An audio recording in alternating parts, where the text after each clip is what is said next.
par crainte d'être caillassés par la population. Parce que nous avons rencontré à Conakry, par exemple, des élèves qui disent que lorsqu'ils vont voir les voitures de la Croix-Rouge qui vont caillasser des voitures, qui vont les casser, que parce que la Croix-Rouge ne peut pas venir les contaminer avec le virus Ebola. Donc la situation, elle est très très inquiétante quand on sait que la coordination a dit que dans 60 jours, ça sera une Guinée sans Ebola. Avec la réticence, c'est difficile. Avec les rumeurs, c'est peine perdue. Effectivement. Alors nous avons en ligne le porte-parole du gouvernement guinéen, Damantang Albert Camara. Monsieur le ministre, bonsoir. Bonsoir. Merci d'avoir accepté d'intervenir ce soir pour parler spécifiquement de cette situation dans les écoles de Conakry. Ça panique et ça crée vraiment une situation difficile pour les écoles. On vient d'entendre tout de suite un élève qui s'inquiète déjà pour comment finir l'année scolaire. Alors, pour commencer, dites-nous, est-ce qu'on sait de nos jours, à l'heure actuelle, d'où sont venues ces rumeurs, ces intox dans les écoles? Alors déjà, je vous remercie beaucoup de me donner la parole et de tout de suite poser les règles du jeu et la situation telle qu'elle est. Ce sont effectivement des rumeurs et il est important qu'il n'y ait aucun doute là-dessus. Le fait que vous abordiez la question de cette manière-là est très pédagogique pour nous. Ce qui s'est passé, c'est que en fait, aujourd'hui on en parle à Conakry, mais on a eu le même phénomène à l'intérieur du pays. Ça a commencé dans certaines localités, à Yomou, ensuite à Linsan, ensuite à Kindia. Donc bref, il y a eu des alertes comme ça un peu partout où des personnes, semble-t-il, relativement bien organisées, font irruption dans les écoles en criant ne vaccinez pas nos enfants, vous voulez les tuer. On a eu le cas à Lola où c'était clairement identifié, c'était une vendeuse d'huile d'arachide, d'huile de palme à qui on avait interdit de vendre devant l'école, qui a répandu cette rumeur et qui est venue ensuite démentir devant tout le monde lorsqu'elle a été interpellée. Mais dans les autres endroits, ça a été quand même une action concertée et visiblement malveillante. Donc nous avons pris des mesures pour que ce soir des communiqués passent. Ce que je fais sur votre radio actuellement fait partie de cette communication. Les associations de parents d'élèves aussi se sont mobilisées pour que demain on fasse du porte-à-porte, puisque tout le monde n'écoute pas la radio et ne regarde pas la télé, pour démentir ces rumeurs-là. Je crois qu'il est assez étrange juste au moment où on a annoncé le plan Ebola 0 en 60 jours, comme par hasard, des réticences et des résistances très violentes se sont faites ce jour, notamment dans la zone de Conakry, qui jusqu'à là était relativement calme. Et c'est quand même assez surprenant. Oui. Je ne sais pas si on peut parler de sabotage, mais dites-nous, est-ce que le gouvernement s'attendait à des situations comme ça au moment où vous déclariez l'ouverture des classes? Non, comment voulez-vous qu'on puisse songer à autant de malveillance pour un sujet aussi sensible que la santé publique? C'est vrai, nous avons eu une alerte la veille du jour où on a lancé la rentrée scolaire. Vous vous souvenez qu'il y a des SMS qui circulaient disant qu'il ne faut pas envoyer les enfants à l'école et que tout ça ont été contaminés, ça va être l'abattoir. Nous sommes très avancés dans l'enquête qui devait déterminer qui était responsable de ces SMS-là. Ensuite, il y a comment voulez-vous qu'on imagine un seul instant que des gens vont s'amuser à mettre en péril l'année scolaire de certains enfants, créer la panique et peut-être même faire de telle sorte qu'il y ait d'autres contaminations. Parce que dès l'instant où vous vous éloignez de la vérité, vous avez des comportements qui sont totalement irrationnels, qui font qu'on n'arrive pas à gérer l'épidémie et que ce qui s'est passé à Yimbaya, c'est exactement la même chose. Et donc, c'est vrai que cette désinformation, quand bien même ça serait un sabotage qui viserait à affaiblir le gouvernement, mais d'abord et surtout en danger les populations, et c'est ce qui est regrettable. Oui. Alors, mais est-ce qu'il n'y a pas lieu quand même de revoir également la communication? C'est vrai que depuis l'ouverture, j'ai assisté à quelques séances de sensibilisation autour du mois, en tout cas le jour de l'ouverture des classes. Est-ce que ça continue? Est-ce que la formation a été répandue pour que dans tous les établissements, les enseignants et les encadreurs puissent avoir en tout cas la même pédagogie pour faire face à ce genre de situation? Oui, en tout cas, ils ont été formés pour ça. Vous vous souvenez qu'avant la rentrée scolaire, des séances de formation ont été dispensées aux enseignants pour que tous les jours, le matin, il y ait des séances d'information. La question doit être posée différemment. Aujourd'hui, tout le monde en Guinée sait qu'il y a Ebola. Ce qu'on fait croire aux gens, c'est que Ebola est importé pour les tuer et que lorsqu'on envoie un malade à l'hôpital, le gouvernement a 20 millions. Lorsqu'il y a quelqu'un qui meurt, il a 40 millions. C'est extrêmement malveillant. Donc le problème de la communication ne se situe pas dans la croyance ou non à Ebola. Maintenant, les gens croient à Ebola, mais seulement ils pensent que c'est quelque chose qui est organisé et mené pour éliminer un certain nombre de personnes. Et c'est ce qui est effrayant. Parce que si vous devez perpétuellement revoir votre mode de communication pour l'adapter à une situation, c'est vrai que c'est une obligation, mais en même temps, ça rend les choses très difficiles. Moi, j'ai un exemple, j'ai deux exemples qui sont très très simples, qui prouvent que, en termes de communication, nous avons fait quand même des efforts. Dès l'instant où une commune comme Télimélé, comme Dabola et Sigiri, en prenant en compte la communication telle qu'elle se faisait avant, ont réussi à bouter Ebola hors de leur commune. Certes, c'est revenu, mais vous pouvez être sûr que dans les jours qui viennent, par exemple à Télimélé, on n'en entendra plus parler, parce que les populations ont adhéré, parce que les intellectuels et les responsables, les leaders d'opinion de ces zones-là ont adhéré au message, ils ont été responsables, ils ont participé à la lutte, et ça nous a permis d'éradiquer. Donc il y a d'abord une notion de responsabilité vis-à-vis des leaders d'opinion qui malheureusement très souvent ne jouent pas leur rôle ou jouent leur rôle à contre-courant pour des intérêts que je ne veux pas me perdre de temps à évoquer ici, mais en tout cas qui font très très mal à notre lutte contre Ebola. Monsieur le ministre, oui, parlons par rapport à l'année scolaire, parce qu'aujourd'hui ces rumeurs perturbent, ces rumeurs sont préjudiciables au bon déroulement des programmes, réellement. Tout à fait. Donc on va passer notre temps à nous adapter, en espérant que très vite la raison va revenir avec plus de concertation. Aujourd'hui on a élevé notre niveau de concertation, on va faire venir les parents d'élèves dans les écoles. S'il faut sécuriser les écoles, ça va être dur de mettre un policier ou deux policiers devant chaque école, chaque classe, mais on va essayer d'y parvenir avec un peu plus de mobilisation de moyens pour que l'année scolaire se termine dans de bonnes conditions. On va prendre une marge, bien entendu, et réadapter nos programmes pour qu'au moins le minimum pédagogique soit administré aux élèves dans les salles. Oui. Monsieur le ministre, au-delà peut-être de ces démarches ou bien de ces décisions du gouvernement par rapport à la sécurité ou autre chose, mais il y a aussi des lycéens, des élèves qui jusqu'à présent sont réticents quand on sait qu'aujourd'hui ils sont des élèves, ils sont instruits, ils doivent connaître réellement que Ebola existe. Oui, je vous dis que la réticence aujourd'hui s'est déplacée. Le plus grand pourcentage de réticence n'est pas dans le fait qu'on nie qu'Ebola existe. Les gens se disent qu'Ebola existe, mais malheureusement, Ebola est donné lorsqu'on fait de la pulvérisation. Ce qui est faux, c'est déjà des informations qui nous est préjudiciable parce que ça veut dire que lorsqu'il y a Ebola quelque part, qu'on vient pour désinfecter, on ne peut pas le faire puisque les gens le refusent et donc la chaîne de contamination peut continuer. Ensuite, on dit, les gens qui viennent vous soigner, ce sont en fait des gens qui viennent vous inoculer le virus. Des gens qui prennent votre température, ils prennent votre sang. Donc, ce qui fait qu'il y a des agressions contre les équipes de Médecins Sans Frontières ou de la Croix-Rouge. Les comités de veille même qu'on a mis dans les quartiers, aujourd'hui, dans certains quartiers, ils sont indexés comme des dénonciateurs et ils sont en danger dans leur propre quartier. C'est ce qui rend les choses difficiles. Sinon, même ceux qui ne sont pas intellectuels croient, ils savent qu'Ebola existe. Leur problème, c'est de dire Ebola est organisé pour nous exterminer, pour que le gouvernement se fasse de l'argent. Donc, ils ont une méfiance. Eux-mêmes, ils sont un peu perdus dans l'attitude qu'ils doivent avoir vis-à-vis des équipes qui viennent les soigner. Et ça crée cette confusion-là qui, malheureusement, nous empêche de faire correctement le travail.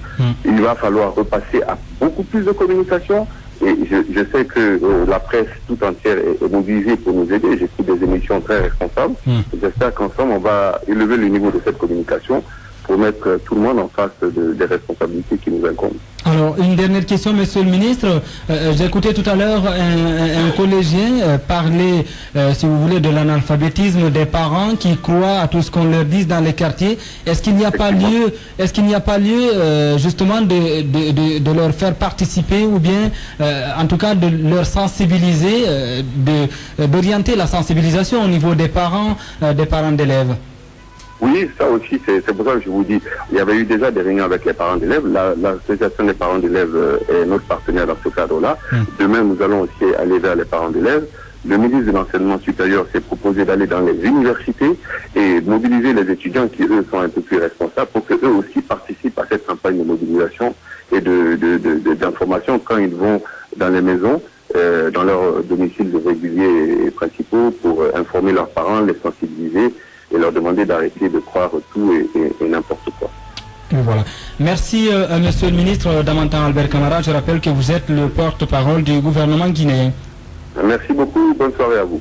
Alors, c'était là donc Damantan Albert Camara. Alors, Mariam Si, Thierno Madiou, je ne sais pas, est-ce que vous pouvez répondre à cette question? À qui, si vous voulez, à qui profite cette panique au sein des établissements? Qui ne veut pas qu'il y ait une année scolaire réussie cette année? Avant de répondre à cette question, parce que c'est important quand même de le signaler. À un moment donné, on avait annoncé que 60 jours, après 60 jours, que Ebola sera vaincu. Il était normal quand même de reposer cette question au ministre porte-parole du gouvernement pour savoir si réellement il est optimiste, parce que bientôt les 60 jours, bientôt la fin du mois de février. Et oui, c'est important quand même. Moi, je crois que c'était pas une question à poser au ministre, c'était un souhait. C'est ce qu'on voulait. On voulait en fait que dans 60 jours, il n'y ait plus un cas d'Ebola en Guinée. Mais l'autre question, Thierry Amadou, c'est-à-dire à qui profite cette panique dans les établissements et tout, à personne, moi je dirais. Parce que ni aux parents, ni aux élèves, ni à l'État même, parce qu'une année blanche quand même, c'est pas bon dans un État. Une année blanche, c'est pas bon pour les élèves eux-mêmes et à plus forte raison les parents. Mais en ce qui concerne cette panique aujourd'hui, je crois que toujours c'est la sensibilisation, c'est la communication qui fait défaut dans tout ça. Depuis le début d'Ebola en Guinée, c'est la communication qui ne donne pas. C'est-à-dire la population qui est là, le message ne passe pas entre les autorités et les parents d'élèves, la population en général. Alors, Mariamsi parle de souhait, Thierry Amadou, rapidement il parle de souhait, mais nous on a entendu des ministres partout ici dire que dans 60 jours, il y a un engagement du gouvernement, il faut rappeler. Parce que c'est prématuré, écoutez, c'est prématuré vouloir dire que 60 jours on va mettre fin à Ebola, alors que jusqu'à présent il y a des réticences, il y a des citoyens qui ne croient pas à cette maladie, il y a des médecins, il y a des... Est-ce que ce qui est en train de se passer là ne risque pas d'hypothéquer... C'est prématuré de dire que 60 jours on va mettre fin à Ebola, alors qu'il y a des réticences. Je pense que c'est important, le gouvernement a mal communiqué, vouloir dire que dans 60 jours on va finir Ebola. C'est un programme que s'est donné le gouvernement, un engagement. Maintenant la question c'est est-ce que ce qui est en train de se passer là ne risque pas d'hypothéquer voilà, cet objectif-là. Alors, Mohamed, comment vous qui êtes passé au niveau des établissements, vous avez vu dans quel état se trouvent les élèves. On a écouté ce collégien-là qui est dans une classe d'examen. Il s'inquiète déjà pour, si vous voulez, sur le programme de cette année. Est-ce que voilà, les élèves vont pouvoir, si vous voulez, boucler les programmes ou bien préparer bien les examens? Bien, je ne suis pas du corps d'enseignants, je ne peux pas répondre à cette question s'ils vont boucler ou pas les programmes. Peut-être la question c'était pour le ministre. Moi je veux revenir un peu avec ce problème de rumeurs. Vous savez, s'il y a aujourd'hui des rumeurs entre, bon, disons dans tout le pays, c'est parce qu'il n'y a pas de confiance entre la population et le personnel de la santé. Si la confiance réelle entre ces deux couches, moi je pense aujourd'hui les rumeurs n'allaient pas être aussi nationales entre guillemets. Mais dans quelle langue il faut expliquer aux gens que oui, il y a l'ignorance aussi qui compte. Effectivement, parce que lorsque je vois, moi je vais vous raconter une scène, j'ai rencontré des lycéens. Ils savent qu'Ebola existe. Ils ignorent pas. Mais ils ignorent, il y a certains qui ignorent. Aujourd'hui, comme l'a dit M. le ministre, je pense que c'est ça. Ils sont au courant qu'Ebola est une réalité. Mais ils pensent qu'Ebola est importé par les agents, notamment de la Croix-Rouge. Donc, dans cette situation, j'aimerais aussi attirer l'attention du personnel médical. Vous savez, on m'a rencontré ce matin une histoire qui s'est passée à Symphonia. Il y a un élève qui a vomi. Quand l'élève a vomi, on a appelé la Croix-Rouge. La Croix-Rouge est venue avec ses combinaisons pour venir chercher l'enfant. Ben, ça fait peur quand même. Hein? Ça fait peur et on se pose des questions. Quand on voit la Croix-Rouge avec toutes ses combinaisons pour venir chercher quelqu'un, ça fait peur quelque part. Mais on ne peut pas venir chercher quelqu'un sans se protéger. C'est important quand même. Non, écoutez, parce que combien de médecins ont été victimes de cette maladie? Je veux aller au bout de mes idées. Si vous permettez, je vais aller au bout de mes idées.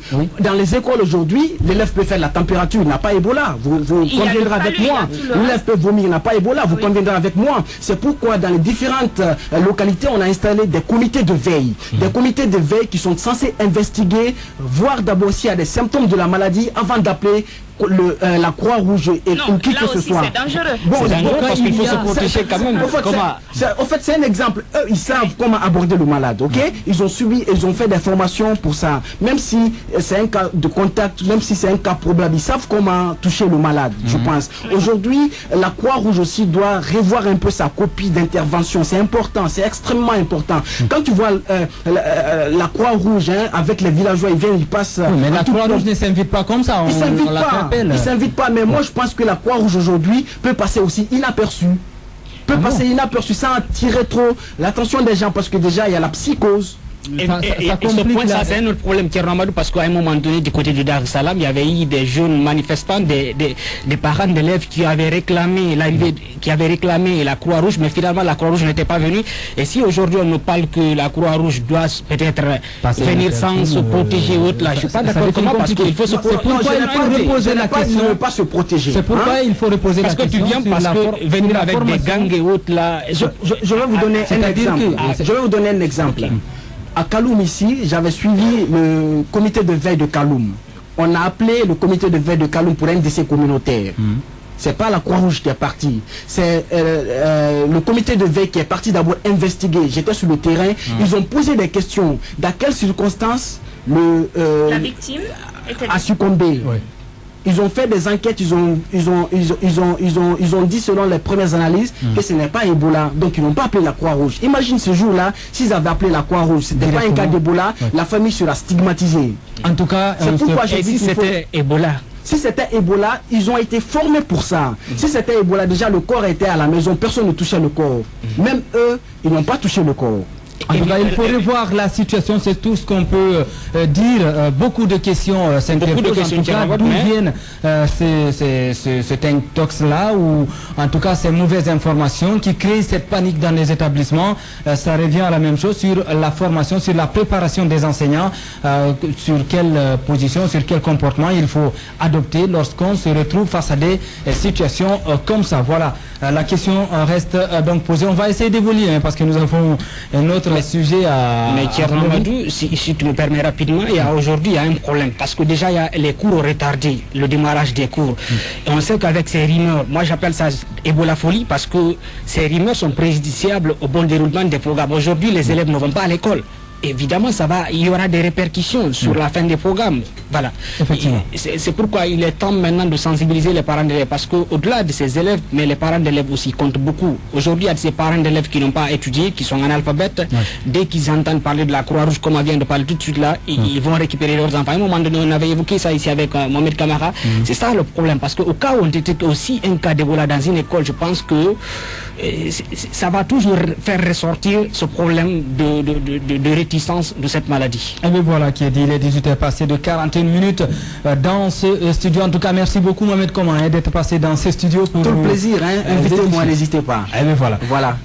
Quand il s'agit de panique dans les écoles. Invitez-moi. Merci beaucoup. Alors, notre invité dans ce studio, c'est Sekouba Mara. Vous êtes le directeur général de l'agence guinéenne pour la promotion de l'emploi. Vous êtes venu pour parler de ça, mais bon, je suppose que vous vous intéressez également à ce qui se passe dans les établissements scolaires, cette panique et voilà toutes ces informations que nous apprenons. Un mot sur ça? Il faut dire que la panique, c'est quelque chose aujourd'hui que nous déplorons parce que, comme vous l'avez dit, c'est parti de l'intox. De l'autre côté, nous, en tant que cadres qui travaillent dans le monde de l'emploi, au-delà de la vie humaine que nous perdons nuit et jour pour cause d'Ebola, l'emploi qui s'en va pour cause d'Ebola, c'est des facteurs qui nous interpellent à plus d'un titre sur Ebola. Donc, l'effort du gouvernement pour travailler, faire en sorte que Ebola finisse en 60 jours, c'est vrai, ça a été rappelé, c'est plus qu'un souhait, et parce que pour le développement de la Guinée, pour la vie humaine en Guinée, il faut que Ebola finisse. Tout de suite, on va voir déjà, si vous créez déjà de l'emploi, voilà, qui risque de périr. Oui. J'imagine que parce qu'ils sont là pour promouvoir l'emploi des jeunes, il y a aussi des sociétés, des sociétés qui sont réparties du fait que Ebola existe dans notre pays. C'est ça que vous faites des démarches, tout ça là, pour que ces jeunes-là soient employés. J'imagine que vous rencontrez des difficultés, monsieur Barra. Alors, permettez-moi de rappeler aux auditeurs que l'Agence guinéenne pour la promotion de l'emploi, AGIP, c'est le service public de l'emploi qui a pour mission la mise en œuvre de la politique du gouvernement en matière de promotion de l'emploi. Alors, elle n'est pas seule dans ce secteur. Le gouvernement a pensé à beaucoup de structures pour accompagner les jeunes. Je vais citer là rapidement le ministère de la Jeunesse et de l'Emploi des Jeunes. Vous avez actuellement l'APIP qui travaille dans l'entrepreneuriat des jeunes, le FONIS et le Fonds d'insertion des jeunes qui travaillent également à accompagner les jeunes, sans citer l'ESCAD et autres structures. Donc le gouvernement pourra... Est-ce qu'il n'y a pas d'institution ou d'organisme de trop pour cette question d'emploi en Guinée? Est-ce qu'il n'y a pas chevauchement Loin de là, c'est même mal connaître le secteur parce que la problématique de l'emploi aujourd'hui est à un niveau où, sans la synergie de ces services-là, on risque de s'occuper qu'un groupe de personnes nécessitées. Aujourd'hui, quand vous prenez tout ce que fait l'AGIP, ça concerne à 80-70% les jeunes qui sont à la recherche de premier emploi. Et vous avez la SCAD aujourd'hui qui s'occupe des jeunes qui n'ont pas poussé un peu les études pour les accompagner, même si on a en synergie, parce que nous leur donnons des formations en technique de recherche d'emploi. Et d'autres jeunes, pour des compétences que nous n'avons pas à un certain niveau, genre création d'entreprise, travaillent avec le FONIS. Donc il y a une synergie aujourd'hui autour du secteur de l'emploi qui fait que les structures s'accompagnent et se donnent la main pour accompagner les bénéficiaires ou les usagers, j'allais dire.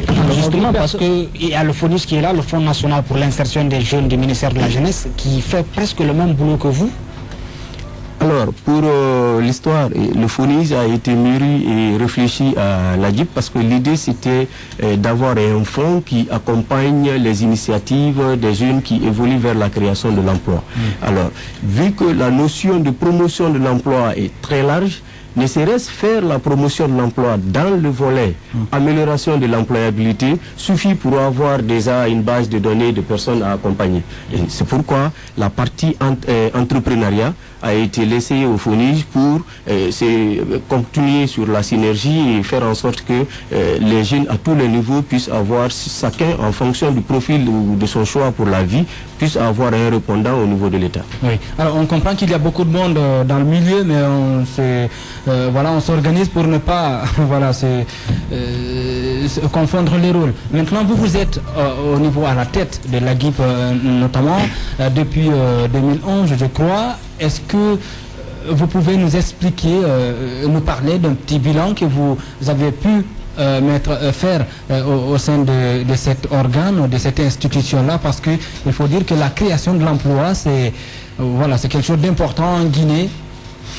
Alors, il faut comprendre que nous avons pour rôle promouvoir l'employabilité, la création, les créateurs d'emplois, c'est vraiment les entreprises, parce que c'est eux qui payent, c'est eux qui sont demandeurs des compétences que nous avons, surtout que nous accompagnons, qui sont les Guinéens. Alors nous faisons en sorte qu'il y ait la promotion de l'emploi, genre accompagner quelqu'un qui cherche l'emploi à avoir des capacités à pouvoir postuler ou travailler auprès d'une structure. Alors, je vous invite de passer à l'AGIP, vous comprendrez pour les auditeurs qui ont connu l'AGIP avant 2011, comment était la structure et comment la structure se porte aujourd'hui.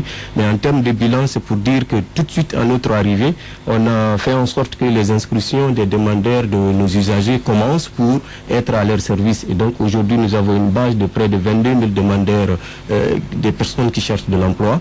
Et nous avons fait, par rapport à ça, il fallait avoir des services à proposer. En 2012, nous avons formé à travers tout le pays plus de 2000 jeunes en technique de recherche d'emploi et en informatique. On va s'arrêter un instant. Comment ça se passe lorsqu'un jeune finit les études, il a besoin d'un emploi? Qu'est-ce qu'il faut? Alors, merci, parce que là, c'est une question aujourd'hui pertinente. Finir les études actuellement en Guinée ne signifie pas, à mon avis, être capable de travailler, parce qu'il y a tout un tas de comportements ou d'attitudes hors classe qu'il faut avoir pour répondre au mieux aux besoins des entreprises, parce qu'au-delà des compétences de cours, les entreprises visent autre chose. Et nous travaillons pour que ces éléments qui peuvent manquer au niveau des classes, les jeunes puissent les acquérir à partir de l'AGIP. C'est pourquoi nous organisons avec les universités pour des sortants des formations en technique de recherche d'emploi ou expliquer le monde du travail. Techniquement, aujourd'hui, à l'AGIP, ça a beaucoup évolué. Je vais peut-être vous expliquer ce qui se faisait avant, ce qui se fait maintenant. Nous avions des formulaires, les chercheurs d'emploi venaient chez nous, ils remplissaient les formulaires, ils s'étaient saisis dans des bases de données et ils étaient accompagnés au mieux de nos moyens. Et actuellement, avec l'accompagnement de nos partenaires, nous travaillons à améliorer d'abord notre site, et une application est en phase d'être finalisée pour permettre aux jeunes à la maison de télécharger l'application et t'inscrire à l'AGIP et du coup avoir un rendez-vous avec un conseiller pour parler de ton problème de recherche d'emploi. Donc nous travaillons aujourd'hui à moderniser et à faire en sorte que les usagers qui sont les chercheurs d'emploi ne soient pas amenés à chaque fois à se déplacer pour être dans nos agences. Thierno Amadou a parlé du bilan. le bilan de l'AGIP, mais est-ce qu'il y a aussi des faiblesses depuis la mise en place de cette institution? Oui, il y a beaucoup de faiblesses parce que j'avoue, personnellement, quand on m'a proposé les services à l'AGIP, personnellement, je ne connaissais pas le service. Donc, il nous revenait totalement parce que vous poserez la question beaucoup de chercheurs d'emploi. Pas maintenant. On vous a proposé alors? Ça relève du ministère de la Jeunesse? Vous étiez... Non, c'est pas pourquoi on m'a proposé le poste. C'est parce que quand le ministre est libre de prendre son équipe et il est libre de porter sa confiance à la personne qui veut choisir en fonction des compétences.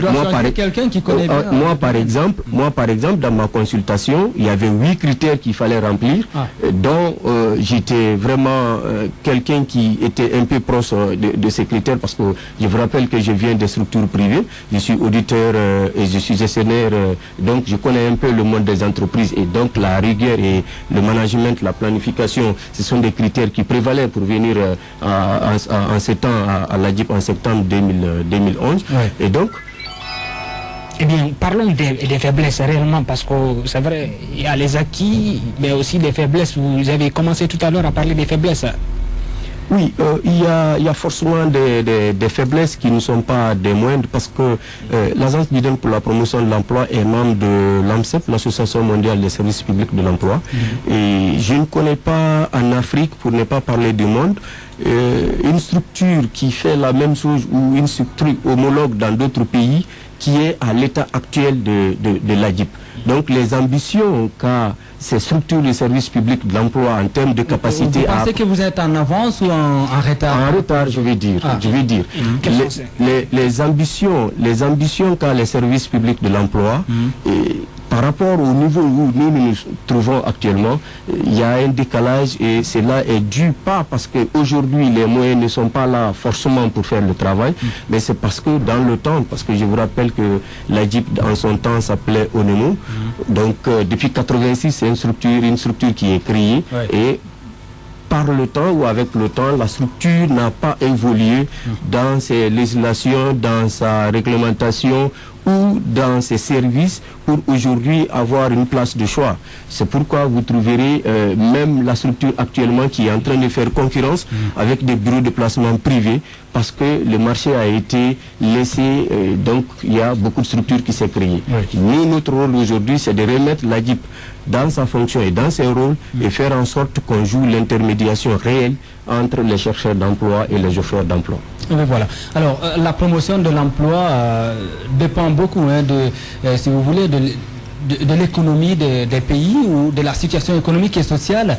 Est-ce que les événements qui se sont produits en Guinée ont eu des répercussions sur la promotion de l'emploi en Guinée? Oui, malheureusement, je ne pourrais pas vous donner des chiffres, ça c'est vraiment préjudiciable, mais il n'est pas à répéter à quelqu'un que la situation de l'économie détermine la nature de création d'emplois.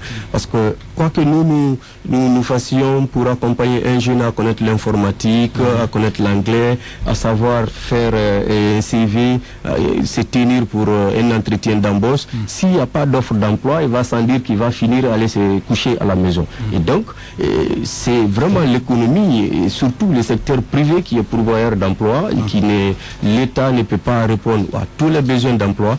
Le secteur privé est principalement pourvoyeur d'emploi dans un pays, et c'est la relance économique qui peut permettre à nos pays d'avoir les créations d'emplois souhaitées.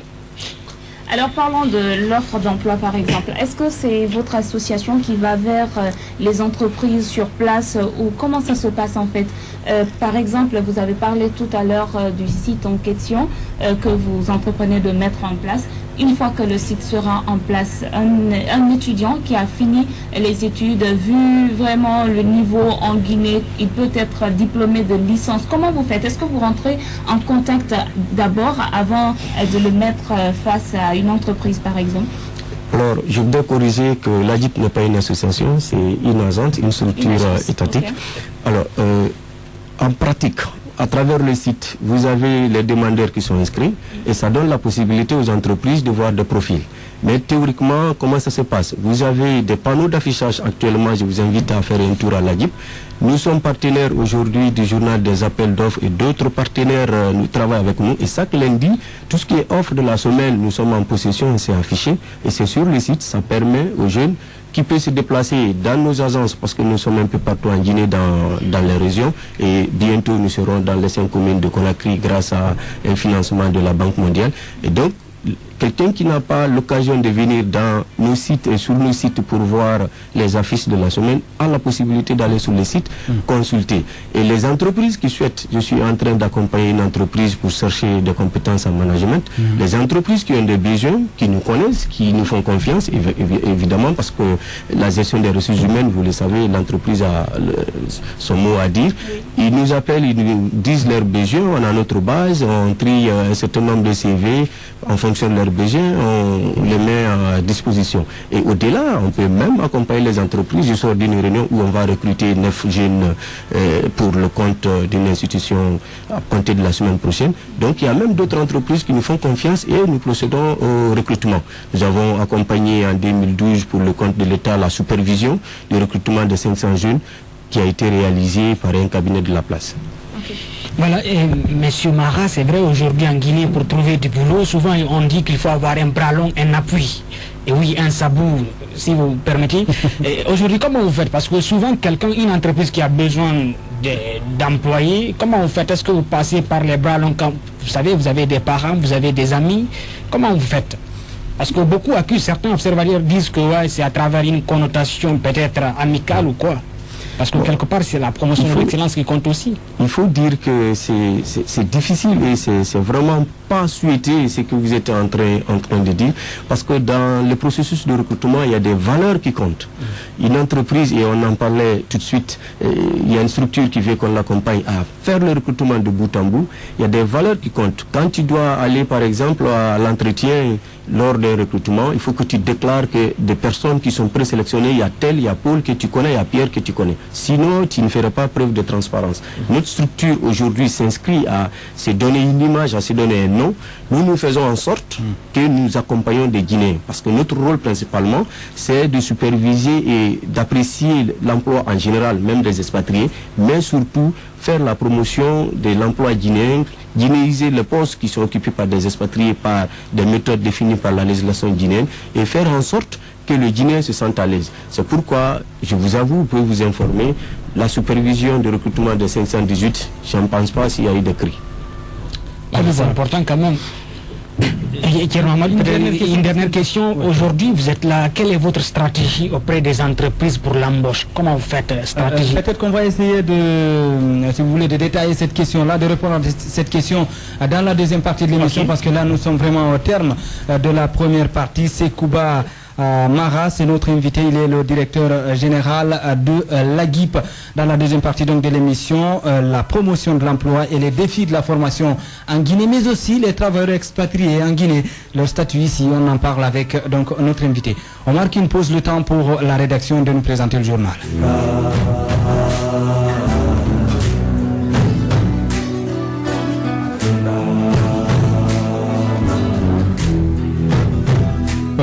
Voilà des présumées pulvérisations dans certains établissements scolaires du pays. On a eu comme intervenant le porte-parole du gouvernement, Damantan Albert Camara. Et puis nous sommes dans cette émission, vous le savez, avec donc le directeur général de l'AGUP, c'est l'agence guinéenne pour la promotion de l'emploi, Sekouba Mara, qui est avec nous toujours dans ce studio. Bonsoir, monsieur Mara. Bonsoir. Alors, Thierno Madiou, vous aviez une question Évidemment, c'est par rapport à la stratégie que compte mener l'AGUP pour embaucher les jeunes, les demandeurs d'emploi. Alors, merci Thierno Madiou. L'AGIP, comme toute maison de l'emploi ou tout service public pour la promotion de l'emploi, principalement accompagne à améliorer l'employabilité des jeunes primo-demandeurs de l'emploi. Entendez primo-demandeurs de l'emploi, c'est qui sortent pour la première fois qu'ils se retrouvent sur le marché de l'emploi pour une bonne orientation. Au-delà, tout ce qui sont, même s'ils sont en fonction, ils souhaitent changer de fonction parce que soit la rémunération ou la qualité ne leur conviennent pas, nous sommes là, nous animons et nous faisons la promotion de l'emploi. En termes de stratégie, je disais tantôt que depuis notre arrivée, il y a aujourd'hui une base de près de 22 000 demandeurs qui s'y trouvent. Nous avons dans le temps, parce que nous, dans le temps, les inscriptions se faisaient les jeudis et les mardis à l'ADIB. Nous avons vu le nombre commencer à accompagner les jeunes en technique de recherche d'emploi, en informatique, voire en anglais. Et puis nous manquions de cadres réels pour s'occuper des jeunes, pour avoir un accompagnement suivi. C'est pourquoi, avec la clairvoyance de M. le ministre de l'enseignement technique, de la formation professionnelle de l'emploi et du travail, aujourd'hui, l'ADIB est dotée d'une nouvelle maison de l'emploi, la première d'ailleurs, qui va être inaugurée dans les jours à venir, dont l'inauguration d'ailleurs a été retardée par la mort de son excellence ex-ministre de la jeunesse et du sport, Diaouni, qui nous rendons déjà hommage parce que c'est quelqu'un qui nous accompagne et qui s'apprêtait d'ailleurs à nous accompagner. Et donc cette nouvelle maison de l'emploi contient des espaces où il va y avoir des conseillers qui seront dédiés à l'accompagnement des jeunes. Vous avez l'espace employabilité où il y aura 4 conseillers qui seront là en fonction des programmes et de la planification du passage des jeunes devant les conseillers, vont travailler avec les jeunes pour les apprendre comment rédiger le CV, comment faire une lettre de motivation, vraiment faire un bilan avec eux pour savoir les handicaps qu'ils ont dans leur démarche de recherche de l'emploi. Et donc je vais juste citer les espaces pour qu'on passe si vous avez d'autres questions. Au-delà de l'espace employabilité, vous avez l'espace formation et l'espace entrepreneuriat. Et donc ce sont des espaces qui répondent au mieux aux besoins d'accompagnement des jeunes en matière d'accompagnement à l'amélioration de leur employabilité. Dans la même lancée, Thierno Amadou, Monsieur Mara, c'est vrai, ça c'est votre stratégie, mais au-delà peut-être, ce sont les entreprises qui viennent vers vous, bien c'est vous qui partez vers ces entreprises. Non, il faut comprendre que les services publics de l'emploi, d'abord les entreprises, par le code, ont l'obligation de venir vers nous pour un certain nombre de besoins.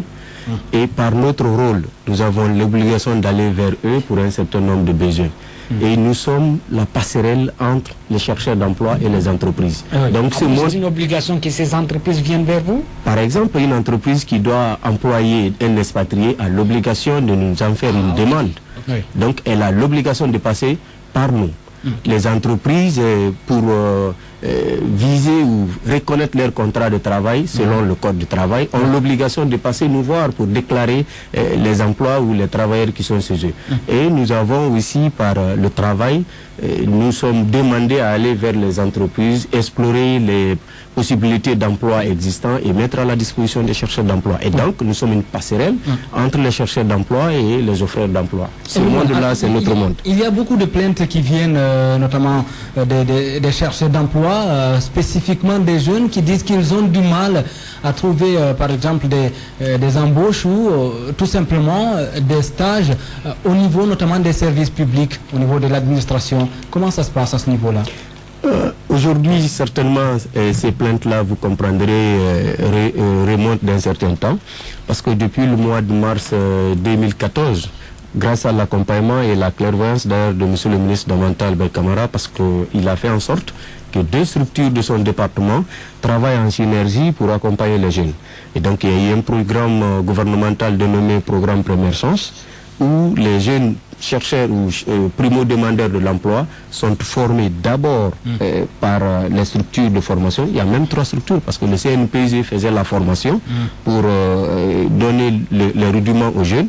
Nous, on accompagnait la formation pour les parler du monde de l'emploi et les faire des formations en technique de recherche d'emploi et les apprendre aux missions auxquelles ils vont aller apprendre dans les stages.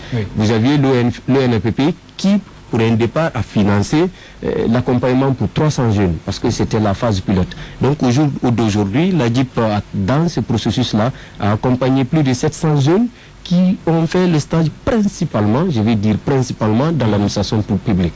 Et je tenais à placer ceci, ces stages-là, on a fait en sorte, parce que ça a été le souhait de M. le ministre, tous ces jeunes qui sont allés en stage, vous pouvez mener vos enquêtes, ont fait 2 mois et le premier mois, ils ont eu des primes de 250 000. Le deuxième mois, ils ont eu des primes de 300 000 au dépôt du rapport de stage. Vous disiez que ces entreprises ont l'obligation de venir vers vous. Au cas où une entreprise des expatriés ne vienne pas vers vous, qu'est-ce que cette entreprise encourt? Est-ce que vous pouvez poursuivre cette entreprise en justice ou quoi? Parce que vous dites que vous êtes là comme passerelle. Alors, peut-être que la question des expatriés, c'est tout un volet prévu par le code... on va en parler d'ailleurs. Le code de travail. Effectivement. Parce qu'une entreprise qui ne vient pas encourt des pénalités qui sont dites dans le code. On va en parler d'ailleurs sur les expatriés, les travailleurs étrangers qui sont en Guinée, leur statut. On va essayer de clarifier tout cela ici parce qu'il y a des plaintes parfois qu'on entend chez les Guinéens dire que voilà, il y a des entreprises qui ne prennent que des étrangers. Voilà, je ne sais pas si s'il y a une organisation prévue à ce niveau-là, mais parlons maintenant du défi de la formation. On le sait, c'est une question essentielle en Guinée. Y a-t-il des répercussions au niveau de la promotion de l'emploi? Bon, pourquoi nous travaillons? Certainement, c'est pour combler à ces défis liés à la formation. Et ce n'est pas aujourd'hui quelque chose de caché que nous avons des profils de formation qui ne sont pas adaptés. Et cela n'est même pas du côté des jeunes chercheurs de l'emploi, qui ne sont pas adaptés au marché réel de l'emploi, c'est-à-dire aux besoins des entreprises. Il y a des postes d'ingénieurs, tu ne trouveras nulle part en Guinée, ces formations liées à ces choses. Et nous avons aussi des difficultés de faire révolutionner le cursus de formation en Guinée adapté aux besoins réels de l'emploi. Et les formations, surtout avec les licences qui ont commencé, sont de façon que tu trouves des jeunes à 20 ans déjà diplômés. Et donc, ça contribue à créer le pléthore sur le marché de l'emploi et à créer des difficultés aux accompagnateurs, à l'État, aux structures qui ont l'obligation ou aux structures qui ont mandat d'accompagner ces jeunes. Et donc, au jour d'aujourd'hui, c'est une vérité qu'il y a un niveau de formation relativement faible par rapport aux besoins des entreprises, mais l'effort doit être fait par les services publics de l'emploi et à travers l'État, à travers nos lois, même par les entreprises pour que les Guinéens trouvent du travail, parce que chez nous, parce que l'État a l'obligation de les accompagner, parce que l'État a la charge de les former et de faire en sorte qu'ils s'épanouissent. Donc, mais est-ce que vous faites également, vous aussi, des propositions, par exemple au département au département de l'enseignement, sur des programmes de formation sur lesquels il faut vraiment mettre en place, viser au niveau des programmes d'enseignement, que ce soit au niveau à l'université ou bien dans les lycées?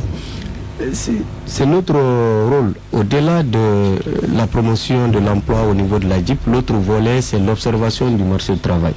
Les enquêtes que nous menons sur le chômage, le sous-emploi, donc les informations statistiques sur le marché du travail. Mais au-delà, le constat est partagé par d'autres structures qui ne sont même pas les services publics de l'emploi. Aujourd'hui, vous avez le programme Booster les compétences d'un accompagnement de près de 20 millions de dollars de la Banque mondiale pour faire en sorte qu'il y ait autour de l'enseignement, autour de la formation, un partenariat public-privé. Parce que pour corriger la tendance de la formation actuelle, il a été établi qu'il faut que le secteur privé s'asseye avec le système éducatif pour élaborer des programmes adaptés à leurs besoins. Et là, on est sûr que les jeunes qui rentrent dans ce processus vont aussitôt, même en situation de classe, commencer à faire des stages dans des entreprises qui ont contribué à faire ces programmes et, in fine, vous comprendrez que ce sont des futurs collaborateurs de l'entreprise. Et donc ça, c'est pour ceux qui sont, c'est l'idée du projet par rapport à ceux qui sont en situation de classe. Oui. Vous avez toute cette masse aujourd'hui qui est à la recherche de l'emploi. Il y a toute une composante de l'éducation à l'emploi gérée au sein de la DIP qui est prévue pour accompagner les jeunes qui sont à la recherche de l'emploi. Vous avez soulevé tout à l'heure une question, c'est-à-dire c'est la jeunesse des diplômés. Quelqu'un, par exemple, un étudiant qui est diplômé à 20 ans, est-ce qu'il a plus de chances d'être embauché, par exemple? Et vous savez quand même que les entreprises préfèrent quelqu'un qui a de l'expérience, quelqu'un qui a fait plusieurs stages. Est-ce que vous êtes souvent confronté à ce genre de situation? Oui, vous revenez à ce qu'on défend tous les jours. Je disais tantôt que je sortais d'une réunion où on se prépare à recruter 9 personnes pour une institution. La première condition, il faut avoir 5 années d'expérience. J'ai tout de suite dit en réunion, j'ai dit, tenez, moi j'ai reçu un jeune Guinéen ce matin qui n'a pas d'expérience, qui n'a fait que des stages.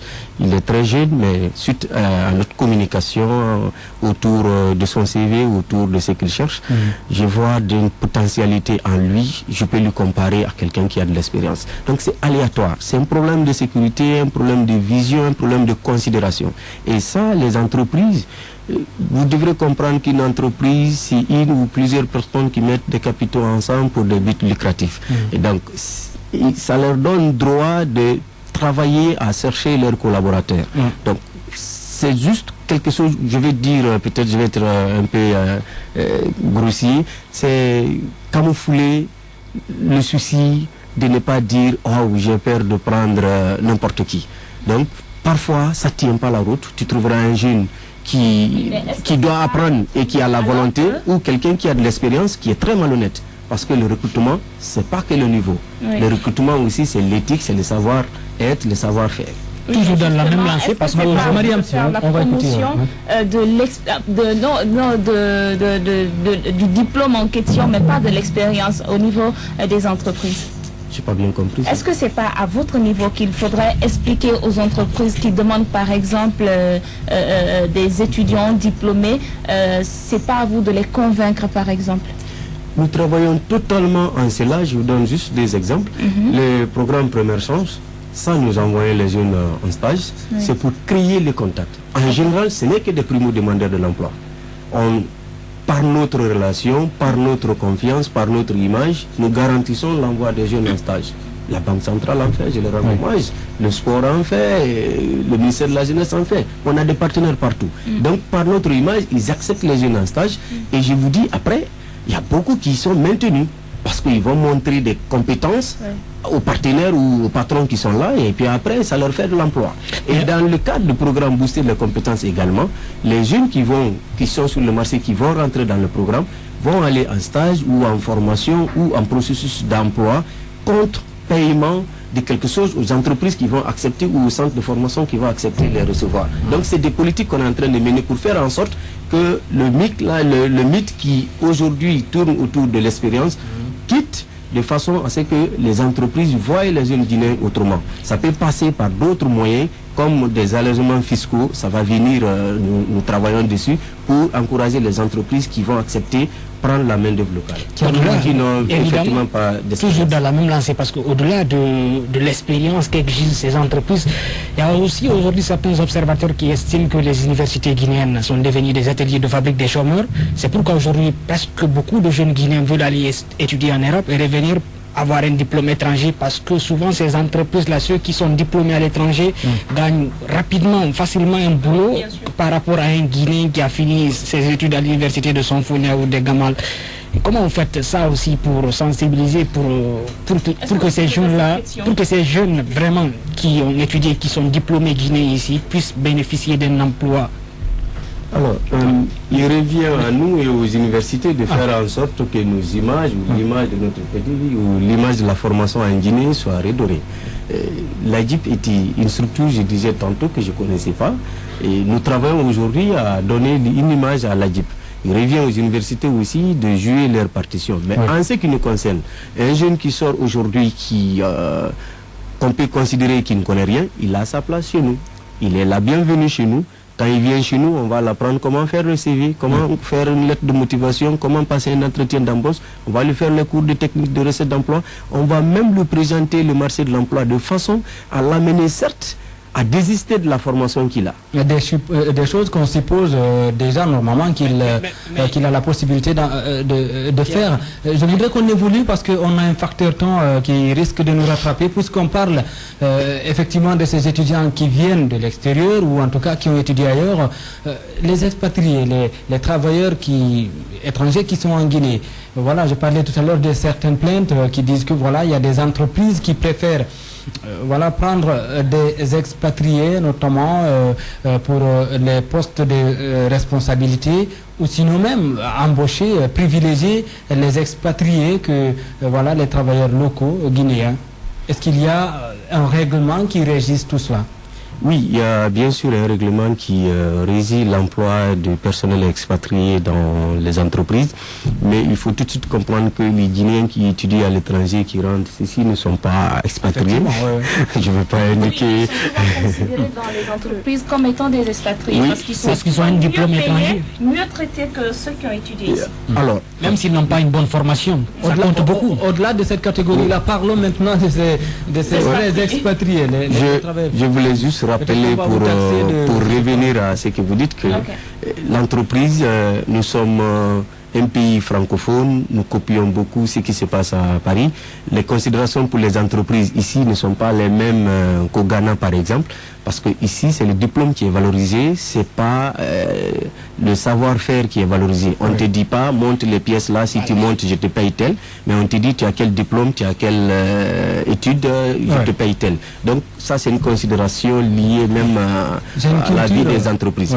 Pour revenir sur l'emploi des expatriés, étant validé que les Guinéens qui viennent de l'étranger ne sont pas des expatriés, mais ça fait plaisir parce que les entreprises, il faut reconnaître, sont confrontées parfois à trouver des travailleurs pour des postes qui sont difficiles à trouver sur place. Donc trouver un Guinéen qui a ces valeurs-là de l'étranger qui rentre, ça fait un plus pour nous. Mais ce qui est quand même aujourd'hui à revoir, c'est les volets utilisation du personnel étranger dans les entreprises en Guinée.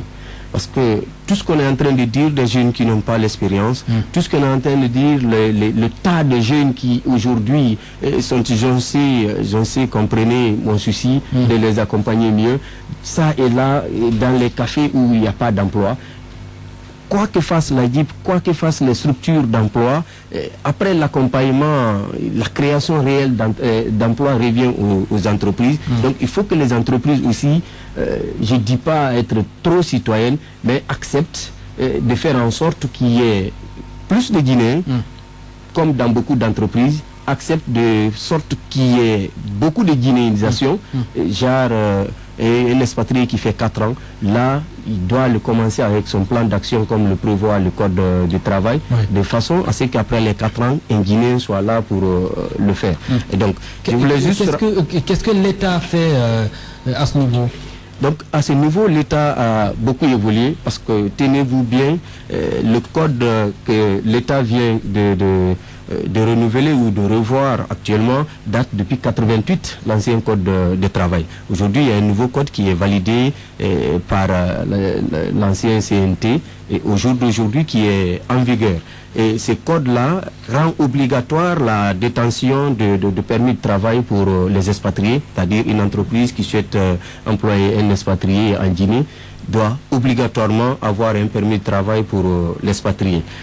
L'arrêté fixe également les prix de permis depuis 1986 à $300.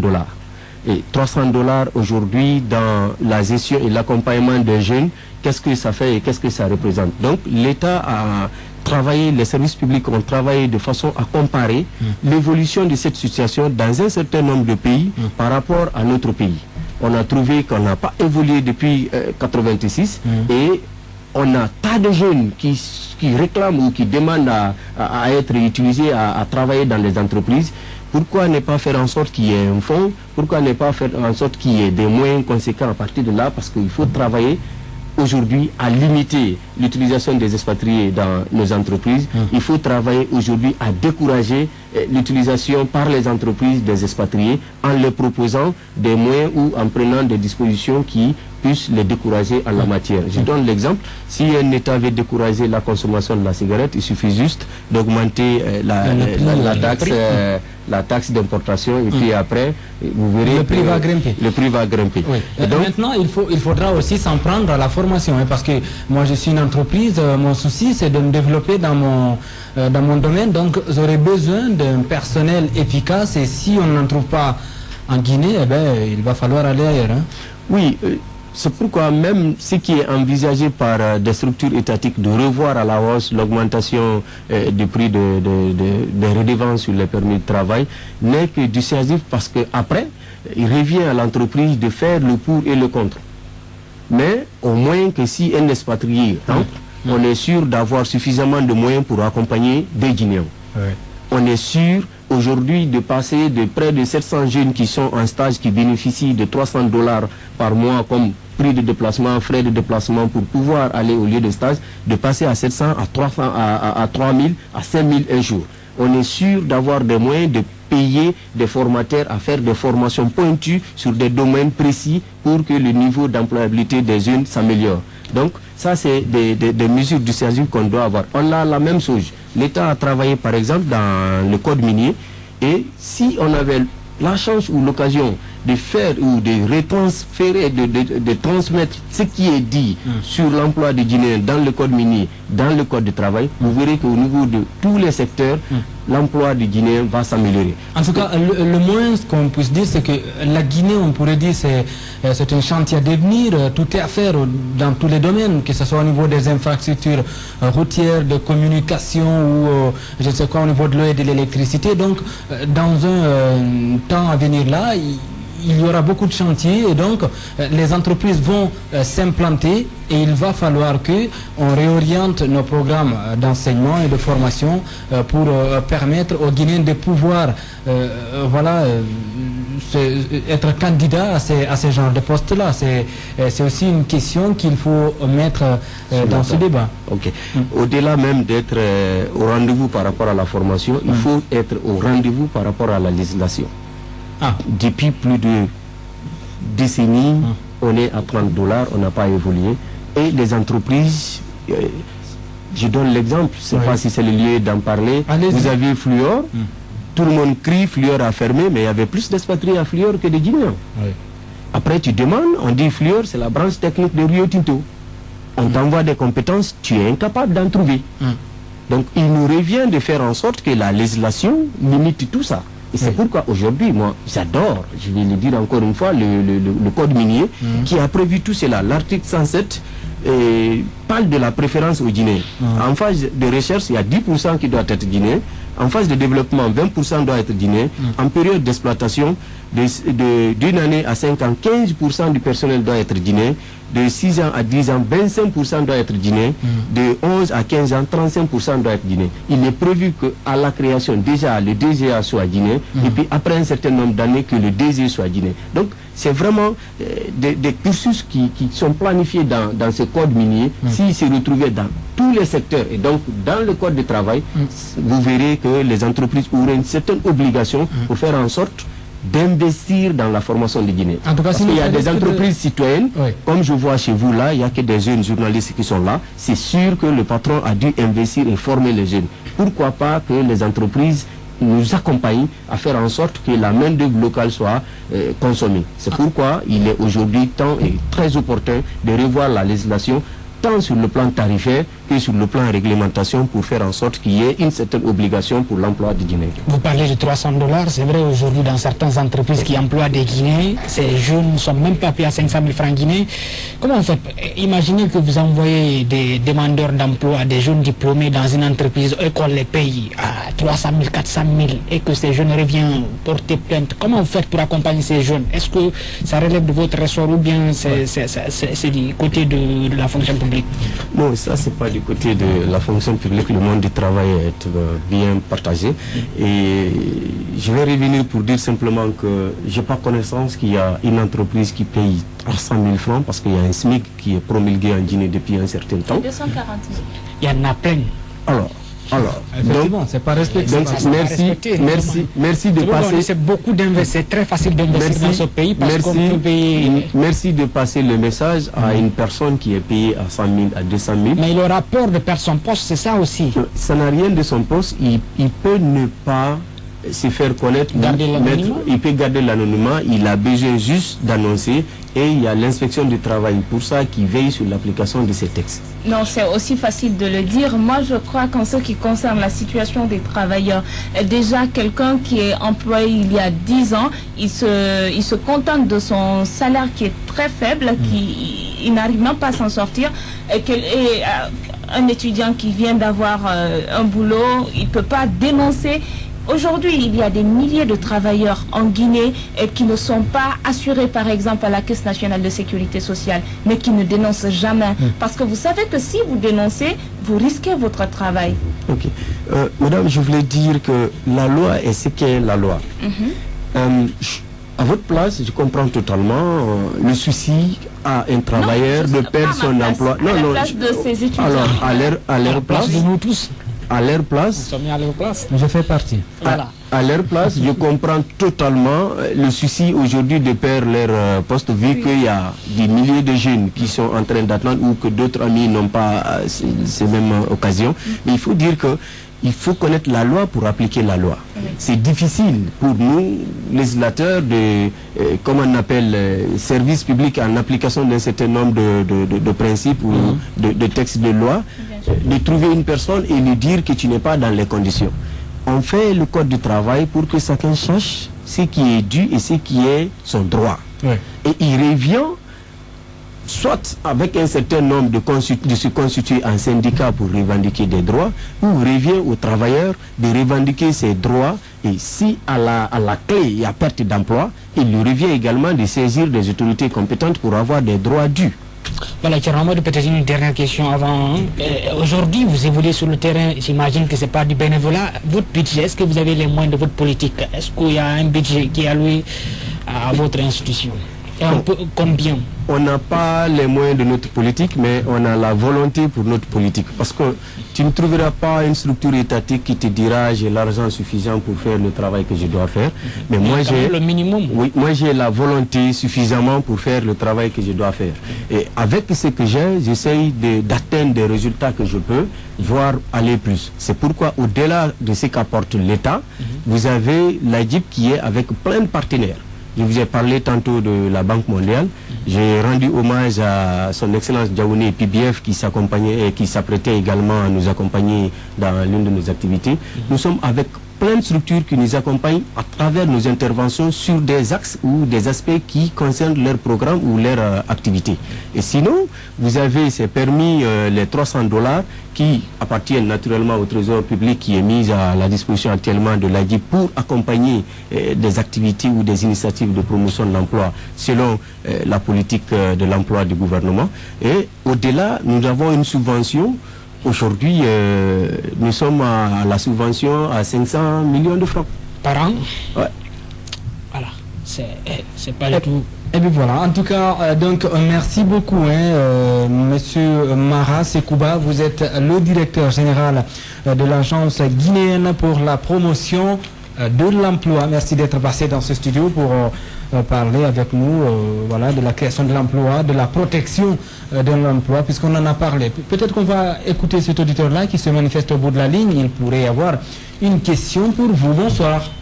Oui, bonsoir à l'équipe du soir. Moi, je suis Mamadi Dabo, je vous appelle de la SIC Madina. Oui, monsieur Dabo, alors vous avez une question ou vous voulez juste participer au débat? Voilà, j'ai une question pour le directeur. D'abord, je remercie le directeur de l'ADIP pour la clarité de ses explications. Monsieur le directeur, 500 millions de francs guinéens comme subvention, moi je trouve ça minime par rapport à ce que l'ADIP doit faire dans... Ah, il est parti, mais bon, je pense qu'on a compris le début de sa question. Est-ce que ça vous permet de répondre quelque chose? Oui, et ça me permet totalement de répondre à sa question. Je ne suis pas en train de dire que le budget de l'ADIP se limite à 500 millions de francs guinéens. J'ai commencé par dire que les redevances sur les permis de travail à $300 qui appartiennent au ministère de l'économie et des finances est mise à la disposition de l'ADIP pour ses activités de promotion de l'emploi. Donc calculer ce que ça peut faire. Je parlais maintenant sur le budget national. On a une subvention de 500 millions de francs. Donc ce qui est ajouté aux redevances payées par l'emploi des entreprises pour l'emploi des expatriés en Guinée. Donc c'est l'un de ce que pense l'auditeur en réalité. Et bien voilà. En tout cas, vous voulez poser une question, il nous reste quoi? 2 minutes. Vous pouvez le faire au numéro standard que vous connaissez déjà. 655 982 982 628 982 982 631 982 982. Il y a un auditeur au bout de la ligne. Bonsoir. Bonsoir. Eh bien non, c'est pas une bonne pioche. Alors, c'est fini l'émission. Merci à tous ceux qui ont suivi Africa 2015 ce soir. On se retrouve demain. Même heure, même fréquence. Encore une fois, merci Monsieur Dabo. Monsieur Mara, je voulais terminer avec l'auditeur. Ok. Je voulais terminer par remercier et saluer le directeur de Nostalgie. Je ne connais pas comment vous-même vous travaillez ici, mais je vois une équipe jeune. Ça veut dire qu'il fait le pari que l'ADIP s'est donné à accompagner la jeunesse. Je l'en remercie et voilà, bon courage, nous sommes à vous et nous vous accompagnerons. Il a intérêt à travailler avec les jeunes parce que je vous dis le métier de journalisme là, eh bien, merci. Il faut se mouvoir. Alors, merci beaucoup Thierno Madjou, on se retrouve demain. Allez, à demain donc, Inch'Allah. La partie technique était assurée par Ibrahima Kandia à Diallo. Au revoir à tous et bonne continuation avec le programme de Nostalgie Guinée.